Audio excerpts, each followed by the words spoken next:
이쯤 돼서 궁금한 것은 공수부대가 어떻게 티거2나 판터로 구성된 기갑 교도사단을 저지할 수 있었는가 하는 점입니다.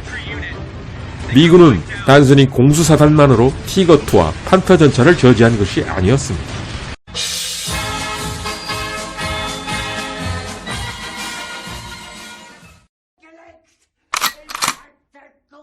1944년 9월 마켓 가든 작전에서 승리를 거둔 독일 B집단군. B집단군의 사령관은 원래는 롬멜이었습니다.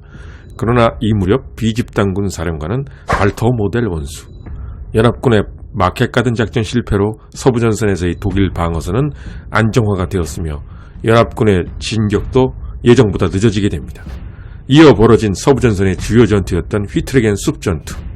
방어전에 확실히 일가견이 있었던 모델이 지휘했던 휘트르겐 숲 혈전은 미군의 진격을 다시 둔화시킵니다. 때문에 1944년 12월이 되면 벨기에의 안토프 항구가 연합군이 보유한 유일한 최전방 보급 항구가 됩니다. 독일 입장에서는 서부전선에 약간의 여유가 생긴 셈이 된 겁니다.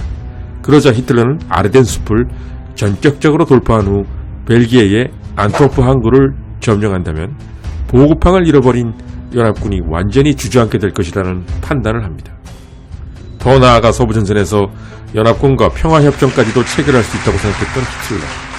그런 후 전 병력을 모아 소련과 한판 승부를 벌이겠다는 것이 히틀러의 웅대한 포부였습니다.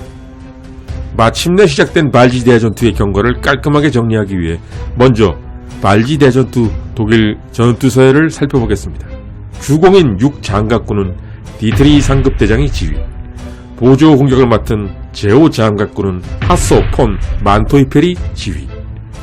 주공인 6장갑군에는 그 유명한 요하임 파이퍼 중령이 소속되어 있었습니다.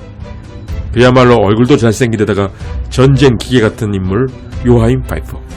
2차 대전 인물열전에서 쿠르트마이어와 오토 카리우스를 소개해드린 바 있었는데요. 요하임 파이퍼는 이 둘을 합친 것 같은 인물입니다. 오토 카리우스처럼 최고의 전차장이기도 하지만 쿠르트마이어와 같은 인간 병기와도 같은 인물. 발지 대전투가 시작되자마자 요하임 파이퍼 중령은 오로지 빨리빨리 전진할 생각뿐이었습니다. 미군이 정신을 차리기 전에 목표인 엔토프까지 진격하려면 당연히 서둘러야 했지만 서두를 이유가 하나 더 있었습니다. 그 이유는 바로 날씨. 당시 연합군의 서부전선에서의 공군력은 어마어마했습니다. 롬멜, 보크, 마르크스 장군 등 노르망디 상륙작전이 시작된 이후 연합군 공군기, 즉 야부에게 당한 독일군 장군은 한두 명이 아니었습니다.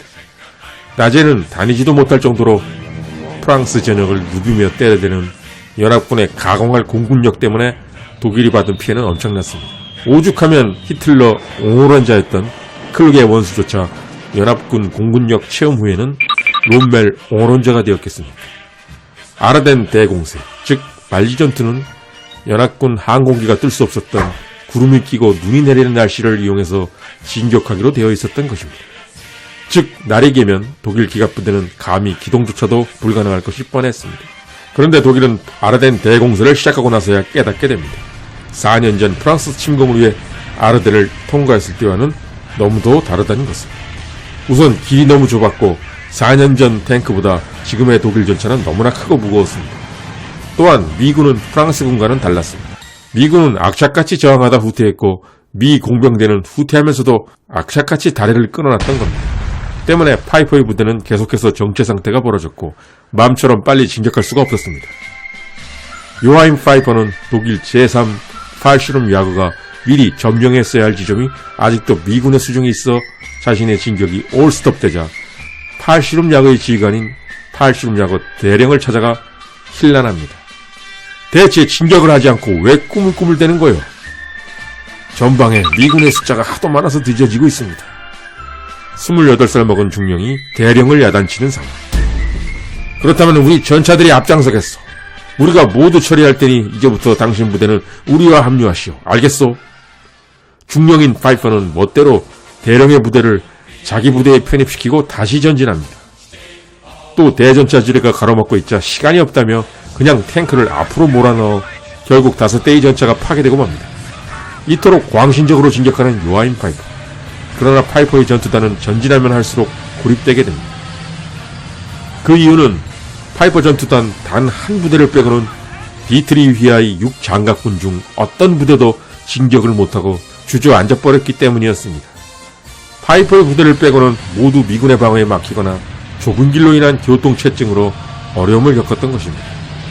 결과적으로 요하임 파이퍼는 전진할수록 점점 미군의 반격을 홀로 떠나야 했고, 거기다가 문제는 전차의 연료가 다 떨어져 가고 있었습니다.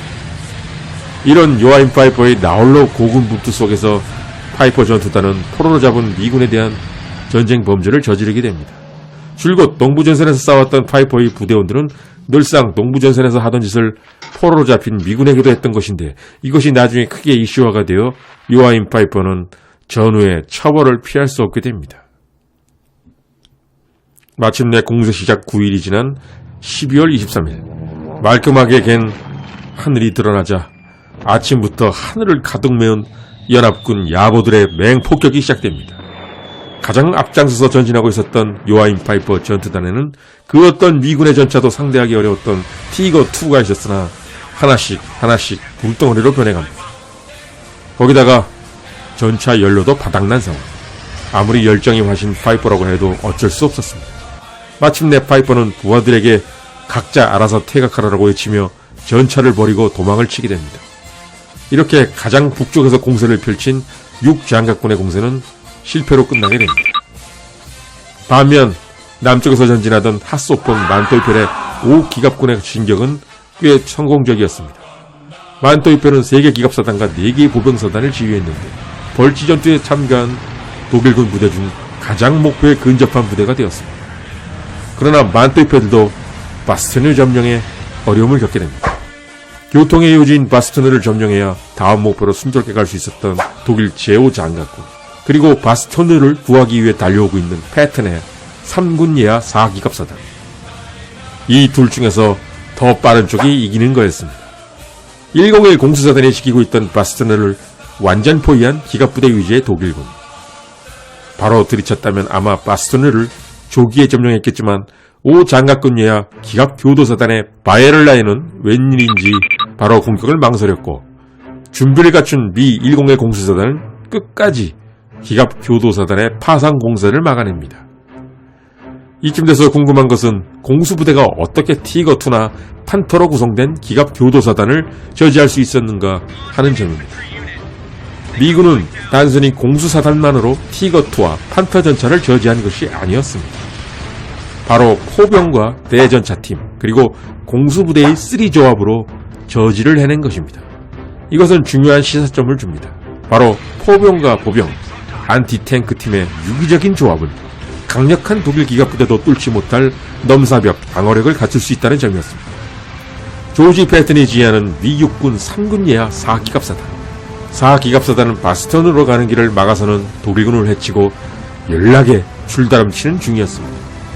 미 4기갑사단 37전차대대 대대장 크레이튼 에이브럼스 중령. 현재 미 육군의 주력 전차 이름은 이 당시 에이브럼스 중령의 이름을 따서 지어진 것입니다. 포위된 101 공수사단을 구하기 위해 당시 전차 대대장이었던 에이브럼스 중령은 화력도 방어력도 독일에 비해 모두 딸리는 미군의 전차들을 끌고 닥치고 진격했습니다. 그는 강력한 독일의 중전차 그리고 사방팔방에서 덤벼드는 판저파우스트와 판저슈렉을 둔 독일군의 게릴라식 저항과 싸우며 전진 또 전진했습니다. 다음은 바스턴을 입성 직전에 있었던 에이브럼스 중령과 패튼 간 교신 내용입니다. 장군님, 저희는 바스턴 위에 11km 지점 앞까지 진격했습니다. 이제 곧 바스턴 위에 101 공수사단과 연결될 것입니다. 이렇게 보고하는 에이브럼스 중령에게 패튼은 이렇게 말했습니다. 오, 에이브럼스 정말 수고했어. 그런데 이 무전을 할 시간에 닥치고 돌격하지 않고 뭐하고 있나? 에이브럼스 중령은 조지 패튼 못지않은 열정적인 기갑부대 지휘관이었습니다. 그 자신감이 지나쳐 오만하기까지 한 저돌적인 공세형 장군이었던 패튼이 칭송한 단 한 명의 부하, 그가 바로 에이브럼스 중령이었습니다. 저는 물론 미 육군 최고의 탱크 사령관입니다만 제게는 멋진 동료가 한 명 있습니다. 그는 바로 크레이튼 에이브럼스. 그는 세계 챔피언입니다. 1944년 12월 26일 에이브럼스 중령이 이끄는 부대는 바스턴 위에 101 공수사단과 감격적으로 합류하게 됩니다. 결국은 독일은 6기갑군에 이어 제5기갑군도 공세에 실패하고 만 것입니다. 발터 모델과 구데리아는 강력하게 히총통에게 어필합니다. 당장 병력을 빼야 합니다. 저 기갑부대들을 모두 다 날려버린다면 우리는 바로 패망입니다, 총통. 히총통은 웬일인지 더 이상 우기지 못하고 바로 허락합니다. 그가 보기에도 동부전선에서 파도처럼 몰려오고 있던 소련군을 막을 기갑 세력이 하나도 없었기에 이 병력을 다 날린다면 독일의 패망이 눈앞에 오게 되리라는 점을 알았기 때문이었습니다. 이상이 말지전투의 경과였습니다. 말지전투의 디테일한 경과와 비하인드 스토리까지 구독자 여러분께서는 모두 이해하셨을 것입니다. 1945년 1월 1일 이미 지상 공격이 실패한 마당에 독일 루프트와페의 피날레 쇼가 말지전투의 대미를 장식하게 됩니다. 사실 독일 공군의 이 공격은 뜬금없었습니다. 이미 날씨가 다 개이고 지상 공격도 흐지부지 된 마당에 마치 영화도 같이 독일 공군 전체가 출동하다시피 한 공격이 벌어진 겁니다. 이른바 보텐플라테 작전. 아껴두고 숨겨둔 항공기들을 모조리 긁어모으고 제트 전투기까지 참가하여 모두 1000여 되는 기체들이 몰려나가 연합군 비행장에 있던 공군기들을 폭격합니다. 파괴된 연합군 기체는 총 400여 개였는데 1000여 되는 독일 공군 전 병력이 나가서 거둔 성과치고는 미약했습니다. 그 이유는 역시 파일럿의 자질이었습니다. 최고의 베테랑과 햇병아리 파일럿, 이렇게 극단의 조종사들로 구성된 1000여 기의 독일 기체는 연합군 공군기의 반격에 속절없이 격추되게 됩니다. 발지 전투가 끝난 후 연합군 지휘부에서는 갈등이 있었습니다. 몽고메리는 발지 전투가 끝난 후 영국군 활약이 제일 컸다며 독일 본토 진공 시 자신이 주공을 맡겠다며 미군 지휘부를 자극하게 됩니다. 사실 발지 전투의 최고 수훈갑은 미군이었고 별로 한 게 없었던 영국군. 이에 열받은 사람 좋은 아이젠하워는 몽고메리를 아예 날려버리려고 심각하게 고민합니다. 이를 눈치채게 된 천하의 오만했던 몽고메리가 급 사과하고 윈스턴 처칠 수상까지 나서서 발지 전투는 미군 최고의 전투였다며 이를 무마하게 됩니다. 결국 발지 대전투에서 히틀러가 실패한 가장 큰 원인은 말단 미군 병사들의 힘이었습니다. 미군 병사들은 열세인 전력이었어도 엄청난 위력의 독일 기갑부대 앞에서도 움츠러들질 않았습니다. 후퇴할 때 하더라도 최대한 지연전을 펼쳤고 히틀러의 기대처럼 1940년의 영푸연합군과 같이 와르르 무너지질 않았습니다. 결국 이러한 미군 병사들을 너무나 얕잡아봤던 것이 히총통의 가장 큰 실수였던 것입니다.